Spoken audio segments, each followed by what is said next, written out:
उत्तराखंड समाचार में आपका स्वागत है। मैं रेणु प्रीति। सबसे पहले मुख्य समाचार। भारत ने ऑपरेशन ब्रह्मा के तहत भूकंप प्रभावित म्यांमार को भेजी 15 टन राहत सामग्री। टेंट, दवाएं, खाद्य सामग्री और अन्य वस्तुएं भी पहुंची। थाईलैंड में भी स्थिति पर नजर बनाए हुए है भारतीय दूतावास।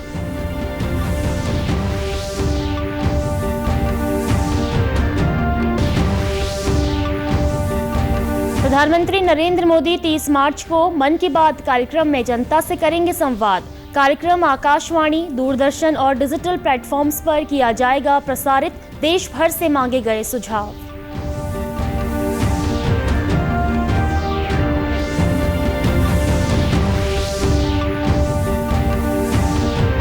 और निर्वाचन आयुक्त डॉक्टर एस.एस. संधू ने देहरादून में की समीक्षा बैठक। सर्विस मतदाताओं, राजनीतिक दलों की बैठकों और निर्वाचन तैयारियों के लिए जानकारी, मतदाताओं की सुविधा बढ़ाने के दिए निर्देश। अब समाचार विस्तार से। भारत ने भूकंप प्रभावित म्यांमार की मदद को हाथ बढ़ाया है। म्यांमार और थाईलैंड में शुक्रवार को भूकंप ने भारी तबाही मचाई थी। इस तबाही में जानमाल का काफी नुकसान हुआ है। भारत ने शनिवार को म्यांमार को 15 टन से अधिक राहत सामग्री भेजी है। भूकंप ने 144 से ज्यादा लोगों की जान ले ली और 700 से अधिक लोग घायल हुए हैं।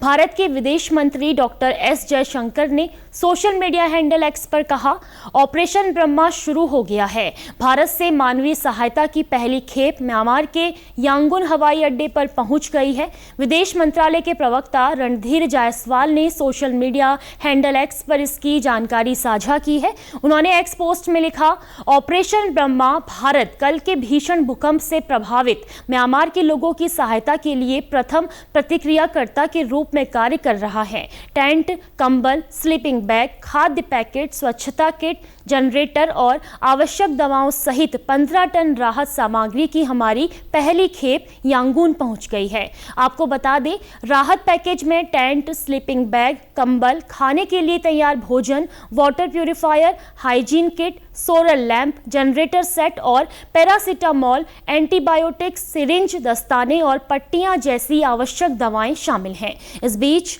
भारतीय दूतावास स्थिति पर बारीकी से नजर रख रहा है और उसने कहा है कि अभी तक किसी भी भारतीय के घायल होने की कोई रिपोर्ट नहीं है।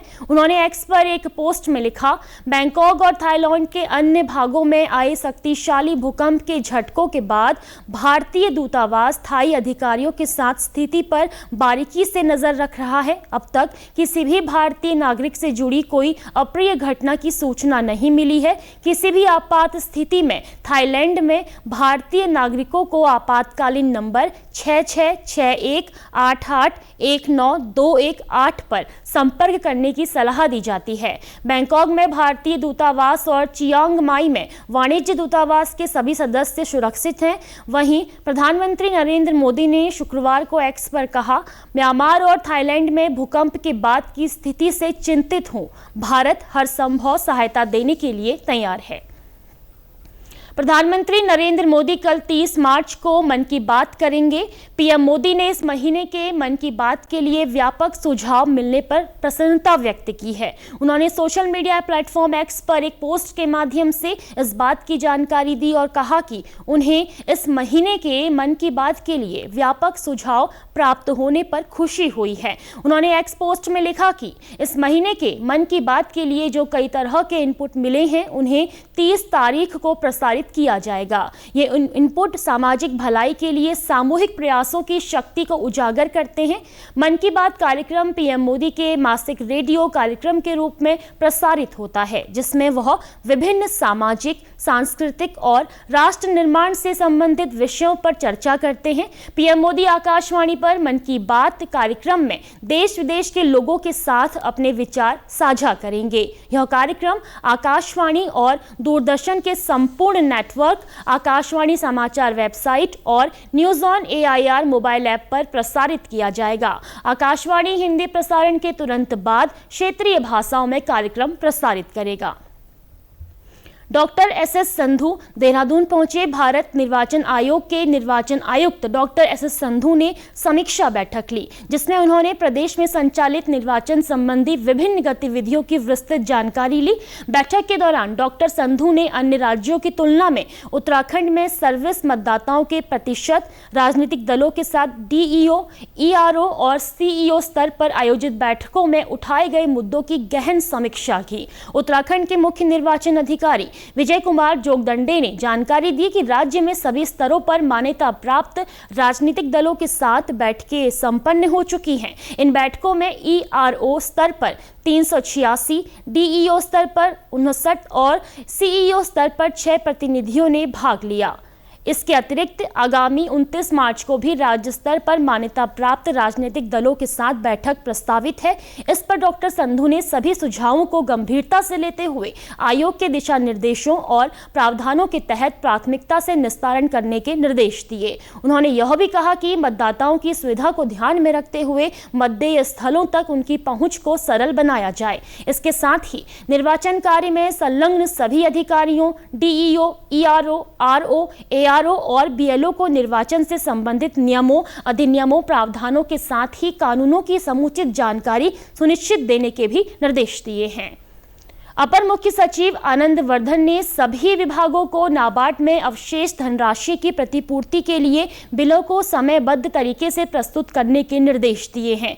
वित्तीय वर्ष 2024-25 में भारत सरकार ने राज्य के लिए आरआईडीएफ के मानक आवंटन के तहत कुल 650 करोड़ रुपए की धनराशि निर्धारित की है। इसके साथ ही उन्होंने वित्तीय वर्ष 2025-26 के लिए संचालित परियोजनाओं, संवितरण और ऋण लक्ष्यों की प्रगति हेतु प्रभावी कार्य योजना पर अमल करने के निर्देश दिए हैं। उन्होंने स्वीकृत प्रस्तावों के अनुरूप विभागों द्वारा धनराशि वितरण की प्रगति में तेजी लाने को कहा है। अपर मुख्य सचिव ने सभी विभागों को तत्परता से कार्य करने के निर्देश देते हुए वितरण और भुगतान में आ रही समस्याओं का शीघ्र समाधान सुनिश्चित करने पर जोर दिया, ताकि परियोजनाओं को समय पर पूरा किया जा सके।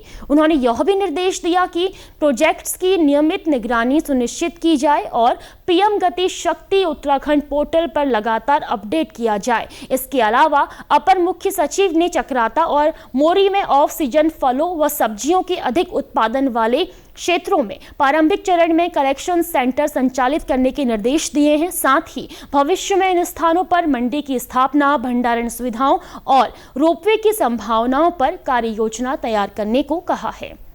परेड ग्राउंड देहरादून में उत्तराखंड बेसबॉल संगठन द्वारा तृतीय विनय विंडलास मेमोरियल बेसबॉल टूर्नामेंट शुरू हो गया है। इस टूर्नामेंट में देश के विभिन्न राज्यों से 10 टीमें हिस्सा ले रही हैं। यह खेल 3 दिन तक परेड ग्राउंड पर जारी रहेगा।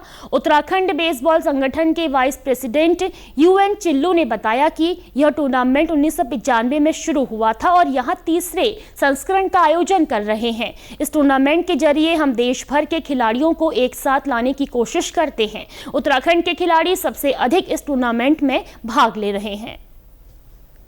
ऑल इंडिया से ये तकरीबन एक्सेप्ट साउथ वाले अब की बार आए नहीं तो आप ले लिए महाराष्ट्र से है, असम से है, छत्तीसगढ़ से है, उड़ीसा से है, मध्य प्रदेश से है, चंडीगढ़, पंजाब, यानी तकरीबन उत्तराखंड की अपनी टीम है। अब की बार उत्तराखंड की टीम में सारे जो खिलाड़ी हैं सब लोकल हैं, यानी उत्तराखंड प्रदेश के ही हैं। यानी बाकी जितने टीम हैं उनमें मिक्स्ड मेंबर्स हैं। यानी मिनिमम हमने रखा हुआ कि 6 मेंबर एटलीस्ट 50% उस स्टेट के होने चाहिए जहाँ पे क्लब है। अब बाकी क्लब तो कहीं से भी अपने खिलाड़ी को ला सकता है। तो उत्तराखंड का इस बार जो है हमारे कोचेज़ हैं, हमारे ट्रेनर्स हैं, उन लोगों ने बहुत मेहनत करी है और 100% उत्तराखंड बेस्ड ही हमारे खिलाड़ी हैं और उम्मीद है कि बहुत अच्छा प्रदर्शन देंगे। देहरादून शहर में नगर निगम नदी नालों की सफाई के लिए निरंतर कार्य कर रहा है। नगर निगम आयुक्त नमामि बंसल ने बताया कि जनवरी माह से ही इस पर कार्य किया जा रहा था, जिसमें जेसीबी के माध्यम से नदियों का कचरा साफ किया गया। वहीं अब शहर में 46 नालों को चिन्हित किया गया है, जिन्हें साफ किया जाएगा। नगर आयुक्त ने बताया कि हमारा प्रयास है कि बरसात से पूर्व ही इनकी सफाई पूरी कर ली जाए। जितनी भी हमारी प्रमुख नदियां हैं और संबंधित नाले हैं, 46 नाले इसमें चिन्हित किए गए हैं, उनके सफाई को लेकर के व्यापक कार्य योजना तैयार करते हुए कार्य किया जा रहा है। जनवरी माह से पहले इसमें नदियों को टारगेट करते हुए कवर किया गया है। उसमें जेसीबी और अतिरिक्त लेबर के माध्यम से जो ये पूरा वेस्ट उठाते हुए हम पैच वाइज क्लियर करते हुए आगे बढ़े हैं। इसके अलावा अब जो नाले हैं उनको भी कवर किया जा रहा है और कार्य योजना यही है कि बरसात से पहले पहले इस कार्य को कर लिया जाए। इसी के साथ अभी तक के समाचार समाप्त हुए। दूरदर्शन समाचारों से जुड़े रहें। मिलते हैं फिर शाम 5 बजे के बुलेटिन में। नमस्कार।